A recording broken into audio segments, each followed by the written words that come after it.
Upon God's grace 2026 തുടങ്ങിയത് നല്ല blessed ആയിട്ടുള്ള രീതിയിലായിരുന്നു. ജാനുവരി 2-ാം തീയതി ഞങ്ങളുടെ റിഹേഴ്സലായിരുന്നു. ജാനുവരി 4-ാം തീയതി ഞങ്ങളുടെ അരങ്ങേറ്റം ചോറ്റാനിക്കര അമ്പലത്തിൽ വെച്ചായിരുന്നു. അപ്പോൾ ഞങ്ങൾ രാവിലെ തന്നെ വീട്ടിൽ നിന്ന് ഇറങ്ങി. കാരണം ടീച്ചർ പറഞ്ഞിട്ടുണ്ടായിരുന്നു 9 മണിക്ക് മുന്നേ തന്നെ അവിടെ എത്തണം. ഞങ്ങൾ ചോറ്റാനിക്കര പോയിട്ട് തന്നെയാണ് റെഡിയായത്. 9 മണിക്ക് മുന്നേ തന്നെ എത്തണം. ഫസ്റ്റ് ഞങ്ങളെയാണ് മേക്കപ്പ് ചെയ്ത് തുടങ്ങുന്നത്. ഒരു ദൈവനിമിത്തം പോലെയാണ് ചോറ്റാനിക്കര അമ്പലത്തിൽ ഞങ്ങൾക്ക് അരങ്ങേറാൻ സാധിച്ചത്. അപ്പോൾ അതിനായിട്ട് എന്തായാലും ഭഗവതിയുടെ അടുത്ത് എത്തിയല്ലോ, എന്നാൽ പിന്നെ ഭഗവതിയെ തൊഴുതിട്ടാവാലോ എന്ന് വിചാരിച്ച് ഞങ്ങൾ റെഡിയാവുന്ന റൂമിൽ കൊണ്ട് ബാഗൊക്കെ വെച്ചിട്ട് അമ്പലത്തിൽ തൊഴാൻ പോയപ്പോഴത്തേക്കും അന്ന് അന്യായ തിരക്കായിരുന്നു. തിരക്കെന്ന് വെച്ചാൽ ഭയങ്കര തിരക്കായിരുന്നു. ഒരു രീതിയിൽ അകത്തേക്കേ കയറാൻ പറ്റുന്നില്ല. പിന്നെ വിഷമത്തോടെ ആണെങ്കിലും പുറത്ത് നിന്ന് തൊഴാമെന്ന് വിചാരിച്ചു. അപ്പോൾ ഞങ്ങൾ വിചാരിച്ചു എന്നാൽ റെഡി ആയി കഴിഞ്ഞിട്ട് എല്ലാം കംപ്ലീറ്റ്ലി റെഡി ആയി കഴിഞ്ഞിട്ട് അകത്ത് കയറാൻ പറ്റുകയാണെങ്കിൽ പോയി തൊഴാലോ. അങ്ങനെ പുറത്ത് നിന്ന് തൊഴുത് പുറത്തൊരു പ്രദക്ഷിണമൊക്കെ വെച്ച് കഴിഞ്ഞിട്ട് ഫുഡ് കഴിക്കാൻ വേണ്ടി പോയി. എന്തായാലും ഫുഡ് കഴിക്കണമല്ലോ, കാരണം ടയേർഡ് ആവാൻ പാടില്ല.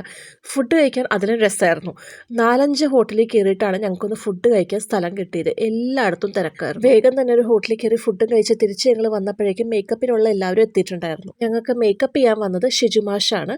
ഷിജുമാഷിൻ്റെ കൂടെ വേറെ 3 പേരും ഉണ്ടായിരുന്നു. ഷിജു മേക്കപ്പ് ആർട്ടിസ്റ്റ് എന്ന് ഇൻസ്റ്റഗ്രാമിൽ നോക്കിയാൽ മതി. ആൾ മേക്കപ്പിൻ്റെ ഒരു പുലിയാണ്. വന്ന 4 മാഷുമാർക്ക് ദക്ഷിണ കൊടുത്ത് ഐശ്വര്യമായിട്ടങ്ങ് മേക്കപ്പ് ചെയ്യാൻ വേണ്ടിയിരുന്നു. ഒരാൾ മേക്കപ്പ് ചെയ്യാൻ വേണ്ടിയിരുന്നു, ഒരാൾ മുടി കെട്ടാനിരുന്നു. അങ്ങനെ എനിക്ക് പൊതുവെ മേക്കപ്പ് ഭയങ്കര ഇഷ്ടമാണ്. ഞാൻ പല വീഡിയോസിൽ പറഞ്ഞിട്ടുണ്ട് എനിക്ക് ഒരുക്കാനും ഭയങ്കര ഇഷ്ടമാണ്.